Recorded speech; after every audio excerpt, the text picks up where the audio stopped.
আসসালামু আলাইকুম, আশা করি সবাই ভালো আছেন। আমিও ভালো আছি আলহামদুলিল্লাহ।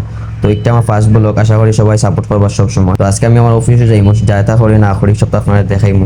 আশা করি সবাই একটু সাপোর্ট করবা। তো আমার দাঁত বিরাজ করে সপ্তাহ রেডি হইয়া বার হয়েছি রাস্তাত। বারোনি পরে অনেক সময় বারসানি পরে দেখি কোনো রিক্সা টিক্সা নাই। তো আর কিতা করমু, দিলাম আটা, আইলাম এক চকলেট লোয়ার দোকানও, চকলেট টুকলেট লইলাম, টেকা দিলাম। খালি মুখে তার আটা যায় না, খালি মুখে আটলে কিলা লাগে। ওখান থেকে ডাইনামে দিকে একটাও রিক্সা নাই, খামার সময় কিচ্ছু মিলে না। দেখবা আপনার এমনি রিক্সা পাইবা কিন্তু খামার সময় পাইতে না। তাইলাম মেইন পয়েন্ট এখানে আইয়া দেখি একই অবস্থা, রিক্সা নাই। তো এখানে বাক্কার সময় বারসানি পরে আইলো সেঞ্জি আলা, উঠলাম সেঞ্জি। তো কই যাই গিয়ে আমার রিকে বাজা পয়েন্ট হই। তো আপনারা মনে করতে পারেন আমি এখানে রিকে বাজা পয়েন্টে যাইলাম। তো রিকে বাজা পয়েন্টে যাইলাম বলতে আমার এখানে জব করি স্টেডিয়াম মার্কেটও। তো দেখতে দেখতে আমরা এলাম লাভাজা পয়েন্ট। তো আশা করি সবাই অ্যাডজাস্ট করে নিবা। এখানে তো আমার ফার্স্ট বললো কথা লাগে, আপনারা একটু মানায় নিবা।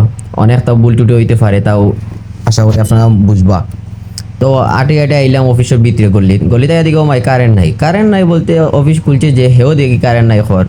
থামাইলাম, ঢুকলাম, তাহলে মাতলাম হে ভাই কারেন্ট তো আইসে না। আমাদের 9:30 বাজে। তো ওই সাইন টাইন দিয়ে যাই গিয়ে কালেকশন রুম হওয়ার পরে দিকে কী অবস্থা, বিশুদ্ধবারে খাওয়া জল করছে, উল্টা পাল্টা করে যে জ্বালা পারছে ওলা তুই গেছি। এখন তো হইলটা এইখানে বয়াইতো নাই, বহু সময় বাড়ছিলাম, চিন্তা করলাম কারেন্ট আইলে কাজ করবো। তো বাড়ে গেলাম কি চার দোকানও, হয় চার দোকানে গিয়ে চাও খাইয়ে। তো চার দোকানে আইতে চা হলাম, আমার হলে একটা চা বানাও। তো মামা চাও খুব ফটাফট বানাই দিলেইলাম। তো চাটা আতলিয়া চিন্তা করলাম সকাল করে ফার্স্ট চা তো খাইয়া খাইয়া দেখি কিলা মজা হয়েছে, টেস্ট হয়েছে। ভিডিওটা ভালো লাগলে অবশ্যই লাইক কমেন্ট শেয়ার করি তারপর পাশে।